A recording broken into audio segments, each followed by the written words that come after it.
سامعین محترم، میرے عزیز دوستو، بزرگوں، نوجوان ساتھیوں، الحمدللہ اللہ کے فضل و کرم سے ہم نے رمضان کے 30 روزے رکھے ہیں اور 30 تراویح ادا کر چکے ہیں۔ اس پر اللہ کا جتنا بھی شکر ادا کیا جائے وہ کم ہے، اس لیے کہ کوئی بھی نیک عمل اللہ کی توفیق اور مرضی کے بغیر نہیں ہو سکتا۔ اگر ہم سے یہ عمل ہوا ہے تو یہ اللہ کی توفیق سے ہوا ہے، تو اس پر اللہ کا ہمیں سب سے پہلے شکر ادا کرنا چاہیے۔ ایک وقت وہ تھا جب ہر طرف یہ صدائیں تھیں کہ رمضان آ رہا ہے، اور پھر کہتے تھے رمضان جا رہا ہے، اور ابھی رمضان جا چکا ہے۔ انسانی زندگی کا تجربہ ہے کہ خبر آتی ہے فلاں بچہ پیدا ہو گیا ہے، پھر کچھ عرصے بعد جوان ہو گیا ہے، پھر کچھ عرصے بعد اس کی شادی ہو گئی ہے، اس کے بچے ہو گئے ہیں، کچھ عرصے بعد وہ فوت ہو گیا ہے۔ رمضان آ رہا تھا، رمضان آ گیا ہے، رمضان جا رہا ہے، رمضان چلا گیا ہے۔ ان دونوں باتوں کا تعلق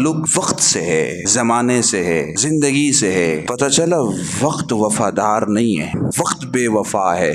اچھا، پھر وفادار کون ہے؟ وفادار وہ انسان ہے جو اس وقت سے وفا کر جائے۔ تو بھئی وہ تو بے وفا ہے، ہم اس سے وفا کیوں کریں؟ ہم اس سے وفا اس وجہ سے کریں کہ ہماری اغراض اس وقت سے وابستہ ہیں، ہماری غرض کامیابی ہے، اس کامیابی کے اسباب اس وقت سے جڑے ہوئے ہیں۔ اگر ہم اس وقت سے وفا کریں گے تو کامیاب ہو جائیں گے۔ تو میرے مسلمان دوستو، اسی طرح ایک وقت آئے گا اور اس وقت جتنا مجمع بیٹھا ہے سب کے بارے میں کہا جائے گا کہ وہ فلاں فوت ہو گیا ہے، گزر چکا ہے، فلاں نماز کے بعد اس کا جنازہ ہے، فلاں وقت تدفین ہے، ختم۔ تو میرے مسلمان دوستو، رمضان 1447 کا آج آخری دن بھی ہے اور آخری جمعہ بھی ہے، اور عموماً معاشرے میں آخری جمعے کو جمعۃ الوداع کہا جاتا ہے کہ رمضان کا آخری جمعہ ہے، اس کے بعد جمعہ آنا نہیں ہے، رمضان میں آئے گا، اس رمضان کا نہیں آئے گا، وہ نیا رمضان ہوگا۔ اور حقیقت یہ ہے کہ ہم میں سے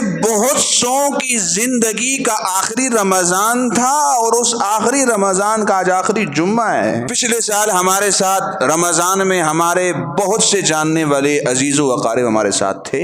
آج ہماری نگاہیں انہیں تلاش کر رہی ہیں، نظر نہیں آ رہے، کہاں گئے، چلے گئے۔ آئندہ سال ہم میں سے نہ جانے کون ہو، کون آئندہ سال تو بہت دور کی بات ہے، پتہ نہیں رمضان نماز ہم میں سے کوئی پڑھتا بھی ہے کہ نہیں پڑھتا۔ زندگی اتنی بھی وفا نہیں کرتی۔ تو میرے مسلمان دوستو، اس رمضان کے اخیر جمعے کو جسے جمعۃ الوداع کہا جاتا ہے، ایک بات یاد رکھیے کہ رمضان کا ہر دن بہت قیمتی ہے، اور پھر رمضان میں جمعہ آ جائے تو وہ اس سے زیادہ قیمتی ہے، اور رمضان کے کسی جمعے کو کسی پر کوئی فوقیت حاصل نہیں ہے۔ تمام کے تمام جمعے عظمت میں برابر ہیں، جمعۃ الوداع بھی رمضان کے دیگر جمعوں کے برابر ہے۔ صرف اہمیت اس وجہ سے دی جا رہی ہے کہ یہ اس رمضان کا آخری جمعہ ہے اور پھر دوبارہ اس رمضان میں جمعہ آنا نہیں ہے، لہٰذا جمعۃ الوداع ہے، کوئی تہوار نہیں ہے۔ تو اس اخیر جمعے کو چند کام کرنے کے ہیں، مختصراً گنتی پر شمار کروں گا۔ سب سے پہلا کام جو ہماری طرف اس وقت متوجہ ہے، آپ کی توجہ ہونی چاہیے کہ ہمیں رمضان اللہ نے کیوں دیا تھا۔ ہم مسجد میں کیوں آئے ہیں؟ ویسے ہی آئے ہیں؟ نہیں، ہم مسجد میں آئے ہیں نماز پڑھنے، ویسے نہیں آئے۔ ہم بازار جا رہے ہیں، کیوں جا رہے ہیں؟ ویسے ہی جا رہے ہیں، ویسے تو پاگل آدمی گھوم رہا ہوتا ہے۔ ہمیں اللہ نے رمضان کیوں دیا تھا؟ ویسے ہی دیا تھا۔ اتنا عظیم مہینہ، اتنی فضیلتوں والا مہینہ کہ جس میں اللہ تعالیٰ نے جناب نبی کریم صلی اللہ علیہ وسلم کے روزہ داروں کے لیے جہنم کے دروازے بند کر دیے، جنت کے دروازے کھول دیے، فرشتوں کو تمام کاموں سے فارغ کر کے روزہ دار کی دعا پر آمین کہنے کی ڈیوٹی پر لگا دیا۔ روزانہ 10 لاکھ جہنمیوں کو جہنم سے آزاد کرایا جا رہا ہے۔ یہ سارے انتظامات ہو رہے ہیں، نفل سنت کے برابر ہیں، سنت فرضوں کے برابر ہے، فرض 70 فرضوں کے برابر ہے۔ یہ سارے کے سارے انتظامات ماہ رمضان میں ہو رہے ہیں، اور رمضان گزر گیا اور ہمیں پتہ ہی نہیں ہے رمضان آیا کیوں تھا، گزر کیوں گیا۔ سب سے پہلی بات، رمضان اللہ نے ہمیں کیوں دیا تھا؟ آسان سا جواب ہے، رمضان میرے اللہ نے ایک مسلمان کو اس کے ایمانی تربیت کے لیے دیا تھا، اس کے ایمان کی تربیت ہو جائے، ایمان کی روح طاقتور ہو جائے۔ ایک تو ہماری روح ہے نا، انسان کے جسم سے روح نکل جائے نا تو پھر یہ محمد نہیں ہے، یہ لاش ہے، یہ امام صاحب نہیں ہے، یہ لاش ہے۔ اسے فٹافٹ غسل دو اور ڈولی میں ڈالو، جنازہ پڑھاؤ اور دفنا دو، کسی کام کا نہیں ہے۔ جب تک روح ہے کام کا ہے۔ مسلمان اسی وقت کام کا ہے جب تک اس کے اندر ایمان کی روح ہے، اور انسان اس وقت تک کام کا ہے جب کہ اس کے جسم میں سانس کی روح چل رہی ہے، اور یہ روح کمزور ہو جائے تو انسان کام کا نہیں رہتا۔ بہت معذرت کے ساتھ، جو کام جوان کرتا ہے نا، بوڑھا وہ کام نہیں کر سکتا۔ جوان کی روح طاقتور ہے، بوڑھا ہو جاتا ہے کمزور ہو جاتا ہے، اعضاء کمزور ہے۔ مسلمان کی روح کو طاقت چاہیے، جب یہ ایمان کی روح طاقتور ہوگی تو پھر جو اندر کا مسلمان ہے نا وہ حقیقی معنوں میں مسلمان بنے گا۔ ایک ہے اسلام کا انسان کا ظاہر، اور ایک ہے اس انسان کا باطن۔ ہم ظاہری طور پر تو مسلمان ہیں، ٹوپی بھی پہن رہے ہیں، امامہ بھی پہن رہے ہیں، کپڑے مسلمانوں والے پہن رہے ہیں، باتیں ہماری رہن سہن علاقہ سب کچھ معاشرت مسلمانوں والی۔ ایک ہے اندر کا مسلمان، اس اندر کے مسلمان کو تربیت کی ضرورت ہے، اس مسلمان کے ایمان کی روح کو طاقت کی ضرورت ہے۔ اس اندر کے مسلمان کے ایمان کی تربیت اور اس کی روح کو طاقتور کرنے کے لیے میرے رب نے یہ رمضان دیا تھا، اس لیے رمضان دیا تھا۔ ایک ہے رمضان کا روزہ، ایک ہے اسلام کا روزہ۔ بات کو سمجھیے گا، رمضان کا روزہ فجر سے شروع ہوتا ہے، صبح صادق سے مغرب کے وقت میں آ کر ختم ہو جاتا ہے۔ اس دورانیے میں ہم کھانے سے بھی رکتے ہیں، پینے سے بھی رکتے ہیں، جنسی تسکین سے رکتے ہیں، جھوٹ سے رکتے ہیں، غیبت سے رکتے ہیں نا بھائی۔ کوئی کام ہو جائے تو فوراً عالم صاحب کے مفتی صاحب کے پاس، مفتی صاحب مجھ سے یہ فلاں کام ہو گیا، میرا روزہ خراب تو نہیں ہوا؟ اپنے آپ کو چوکس کیا ہے میرا روزہ خراب نہ ہو جائے۔ یہ ہے رمضان کا روزہ۔ اور ایک ہے اسلام کا روزہ۔ میرے رب نے رمضان کا روزہ دیا ہے اسلام کے روزے کی تربیت کے لیے۔ یہ رمضان کا روزہ۔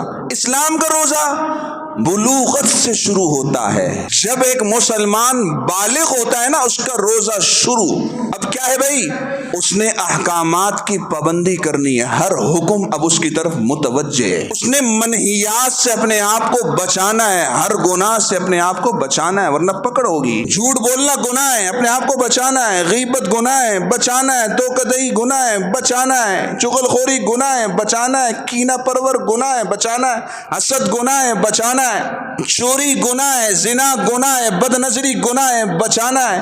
یہ اسلام کے روزے کے قواعد ہیں۔ رمضان کا روزہ دیا اور ہم نے رمضان کا روزہ رکھا، اللہ کے حکم پر کھانا حلال تھا چھوڑ دیا، پینا حلال تھا چھوڑ دیا، حلال بیوی موجود تھی ہم نے چھوڑ دی، میرے رب کا حکم تھا چھوڑ دیا۔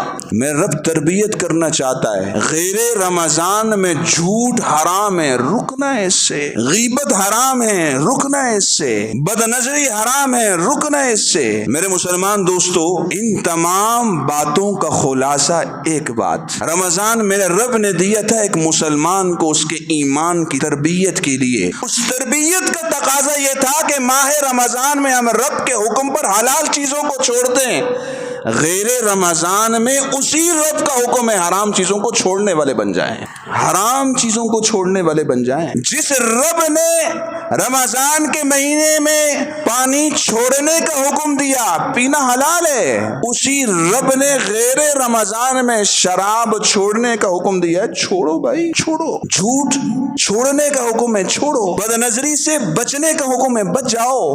یہ تربیت ہے اور یہ آج کے دن کا پہلا کام ہے۔ رمضان ہمیں رب نے کیوں دیا تھا؟ تربیت کے لیے دیا تھا، اور میں تربیت کی کس منزل تک پہنچا ہوں یہ سوچنا ہے ہم نے، تربیت کی کس منزل تک پہنچا ہوں یہ سوچنا ہے ہم نے۔ مولانا زاہد الراشدی صاحب ہیں، گجرانوالہ والے ہیں، ہمارے والد صاحب کے اساتذہ میں شامل ہوتے ہیں، ان کے والد بھی ہمارے والد صاحب کے استادوں میں تھے، مولانا سرفراز خان صفدر صاحب رحمہ اللہ۔ فرماتے ہیں ایک مرتبہ میں برطانیہ میں ایک اجلاس میں شامل تھا، اور برطانیہ کا رکن پارلیمنٹ، آپ کی توجہ ہو، یہ میں کہانی نہیں سنا رہا ہے، بہت پوائنٹ کی بات ہے یہ، کہ برطانیہ کا رکن پارلیمنٹ ہمارے اجلاس میں شامل تھا جو عیسائی تھا، اور غالباً بوسنیا کے مسلمانوں پر جو ظلم و ستم ہو رہا تھا اس سلسلے میں یہ میٹنگ تھی، اجلاس تھا۔ تو وہ عیسائی رکن پارلیمنٹ کی جب باری آئی مائک پر گفتگو کرنے کی، اس نے بہت ساری باتیں کی، لیکن ایک بات بڑے پوائنٹ کی کہ آپ تمام کے تمام مسلمانوں کے نمائندے ہو، ہمیں متوجہ کر کے کہا میری ایک مشکل حل کر دو،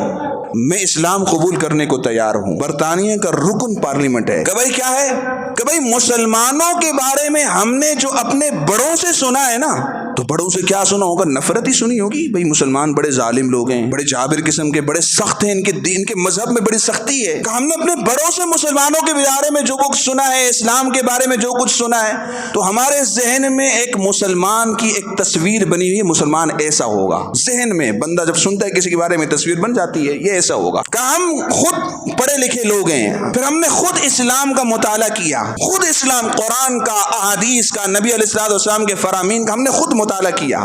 جب اسلام کا مطالعہ کر کے ہم اس نتیجے پر پہنچے کہ ہمارے سامنے اس وقت جو ایک مسلمان کی تصویر بنی ہے ذہن کے اندر، وہ اس مسلمان سے الگ ہے جو ہمارے بڑوں نے ہمیں بتایا ہے. انہوں نے تو بڑا ظالم بتایا ہے، اور یہ تو بڑا معتدل مزاج ایک بہترین مذہب ہے. ہم نے جو خود اسلام پڑھا ہے، دو تصویریں ہو گئی، ایک جو بڑوں نے بتایا ہے، ایک جو خود پڑھا ہے. اب تیسرے نمبر پر ہم مسلمانوں کو دیکھتے ہیں نا کہ یہ مسلمان ایک زندگی کیسے گزار رہا ہے، یہ کیا کر رہا ہے. جھوٹ اس کے اندر، دھوکہ دہی اس کے اندر، فراڈ اس کے اندر، ہر قسم کا گناہ وہ مسلمان معاشرے کے اندر. ہمارے ذہن میں ایک تیسرا مسلمان کھڑا ہے. اب آپ بتائیے ان میں سے مسلمان کون سا ہے؟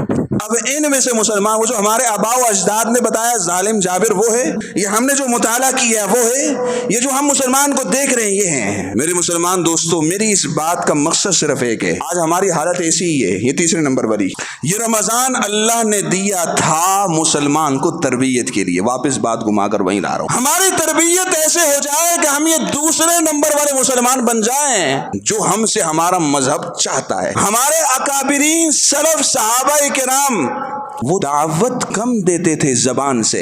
سمجھیے گا اس بات کو. ان کا کردار لوگوں کو اسلام کی طرف متوجہ کرتا تھا. ان کا وجود، ان کا رہن سہن، ان کی معاشرت وہ ایک غیر مسلم کو اسلام کی طرف متوجہ کرتی تھی. آج ہمارے پاس دعوت کے بہت بول ہیں. کسی کو بھی بٹھا دو نا، 2-3 گھنٹے تقریر کرنا تو ہر بندہ جانتا ہے. اسلام کی کون سی بات ہے جو ہم نہیں جانتے؟ سب کچھ جانتے ہیں. جو کچھ میں بول رہا ہوں یہ سب جانتے ہیں ہم. جاننا اور ہے، اپنانا اور ہے. ہمارے بزرگوں نے اپنایا، انہیں دیکھ کر لوگ مسلمان ہوئے. ہم نے صرف جانا. ہم میں سے کون ہے جو کہہ سکتا ہے کہ مجھے دیکھ کر کوئی مسلمان ہو سکتا ہے؟ کون ہے جو یہ کہہ سکتا ہے یار جیسے میں مسلمان ہوں نا ویسے مسلمان ہو جاؤ کامیاب ہو جاؤ گے؟ یہ رمضان اللہ نے اسی لیے دیا تھا کہ ایک مسلمان اپنی ایسی تربیت کر لے کہ غیر مسلم اسے دیکھ کر رشک کرے اور کہے کہ زندگی ہو تو اس جیسی ہو، رہن سہن ہو تو اس جیسا ہو. یہ پہلی بات ہے. پلے باندھ لے اور لے جائیں. رمضان تربیت کا مہینہ تھا اور ہم تربیت کی کس منزل کو پہنچے. نمبر 2، دوسرا کام آج اس آخری دن کے کرنے کا جو ہے، ہم میں سے ہر شخص اپنا حساب کرے. اپنا حساب. ہم دوسروں کا حساب بڑی جلدی کرتے ہیں، اپنا حساب شیطان ہمیں نہیں کرنے دیتا. آج کے دن کا بہت بڑا عمل، ہم میں سے ہر ایک اپنا حساب کرے. شیطان جو ہے نا یہ بڑا چال باز ہے. یہ ہر بندے کو اس کی نیکیاں دکھلاتا ہے. اب ہم ہیں نا تو ہمیں کہے گا بھائی تو امام ہے، تو نے تو تراویح بھی پڑھائی، قرآن سنایا، نمازیں پڑھائی، واعظ و نصیحت کی، لوگوں کو دین کی طرف بلایا، وہ مجھے میری یہ نیکیاں دکھائے گا. سبز باغ ہر بندے کو اس کی نیکیاں دے. تو نے تو یہ کام کیے ہیں، اتنے کام کیے ہیں. گناہ کسی کو نہیں دکھاتا کہ تو نے رمضان میں یہ گناہ بھی کیے ہیں، تو نے فلاں کے ساتھ جھوٹ بھی بولا ہے، اور تو نے فلاں کی زمین کئی سالوں سے دبائی ہوئی ہے ابھی تک نہیں دی. فلاں بہن اپنے والد کے حق کے لیے تیرے در پر اب بھی چکر کاٹ رہی، تو نے ابھی تک اس کا حق نہیں دیا. میرے مسلمان دوستو، اپنے نفس کا ہم میں سے ہر ایک حساب کرے کہ اس رمضان میں نے کیا پایا ہے اور کیا کھویا ہے، کیا کرنا چاہیے تھا ابھی تک نہیں کیا ہے. ہر ایک اپنے نفس کا محاسبہ کرے. 2 باتیں. تیسری بات، حضور نبی کریم سرکار دو عالم صلی اللہ علیہ وسلم نے ارشاد فرمایا، احب الاعمال الی اللہ ادومها وان قل. اللہ تعالی کو اعمال کی کثرت سے محبت نہیں ہے بہت زیادہ عمل کیا جائے. کرنا ہے، ایک مسلمان کو فائدہ ہوتا ہے. میرے رب کو محبوب عمل کون سا ہے؟ تھوڑا ہو، ہمیشہ ہو. ہمیشہ آپ ایک پارہ تلاوت کریں روزانہ کریں. رمضان آیا 10 قرآن ختم کیے, رمضان کے بعد قرآن بند کر کے رکھ دیا, 11 مہینے گزر گئے, پتہ ہی نہیں یہ قرآن ہے بھی کیا ہے. احب الاعمال الی اللہ ادومها وان قل. آپ رمضان میں 5 پارے تلاوت کرتے تھے, غیر رمضان میں 1 کریں, لیکن کریں ہمیشگی کے ساتھ کریں. یہ عمل محبوب ہے میرے رب کو جو ہمیشہ ہو. ایک دم جوش آیا اور جوش میں 10 قرآن ختم کر گیا, پوری رات نوافل پڑھ گیا, رمضان گیا, جیسے جمعۃ الوداع ویسے اعمال کو الوداع, ویسے قرآن کی تلاوت کو بھی الوداع, ویسے مسجد کو بھی الوداع, ٹوپی کو بھی الوداع, اور جو مسلمانی کا خول اپنی اوپر چڑھایا ہوا تھا اس کو بھی اتار کے الوداع. میرے مسلمان دوستو, احب الاعمال الی اللہ ادومها وان قل. کہ اللہ تعالیٰ کو اعمال کی کثرت سے محبت ضرور ہے, لیکن جوش والے اعمال نہیں چاہیے, ہوش والے اعمال چاہیے, ہوش والے.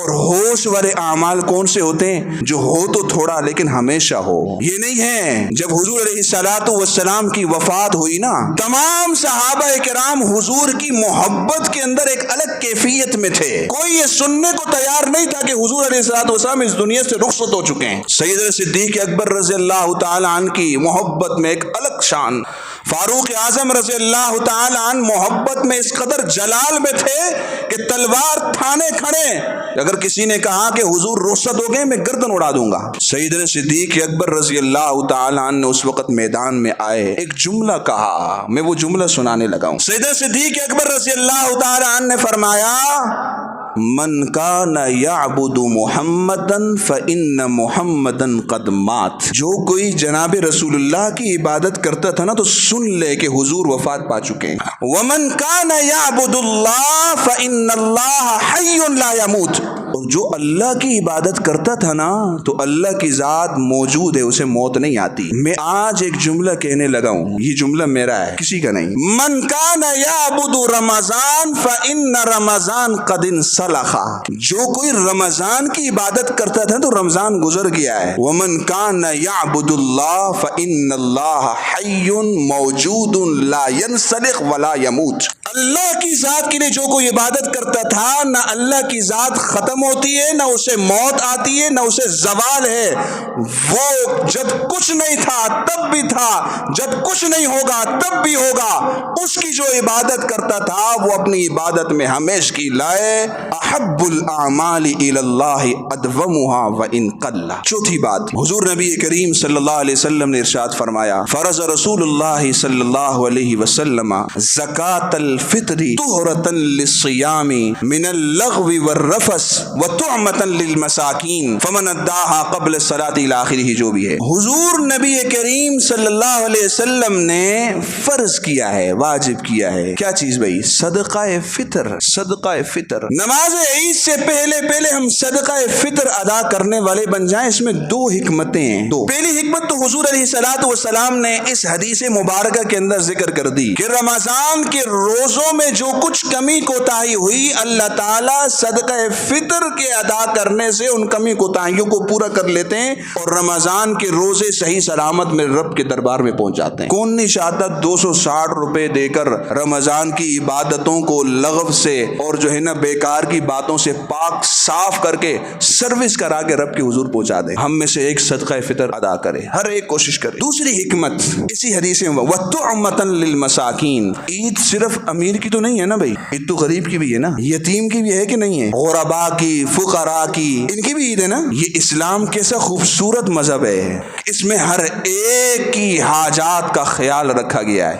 یہ صدقہ فطر اس وجہ سے ہے کہ غریب اپنی عید منا سکے, وہ بھی ہمارے ساتھ عید میں شامل ہو سکے. مسلمان کی عبادت اور خوشی کے اندر کوئی کمی بیشی نہیں ہے. جتنی خوشی امیر کی ہے اتنی غریب کی بھی ہے, جتنی عبادت امیر کرتا ہے اتنا غریب بھی کرتا ہے. ایک ہی صف میں کھڑے ہو گئے محبوب و ایاز, نہ کوئی بندہ رہا نہ بندہ نواز. یہ اسلام کا مزاج ہے, سمجھیے اس بات کو.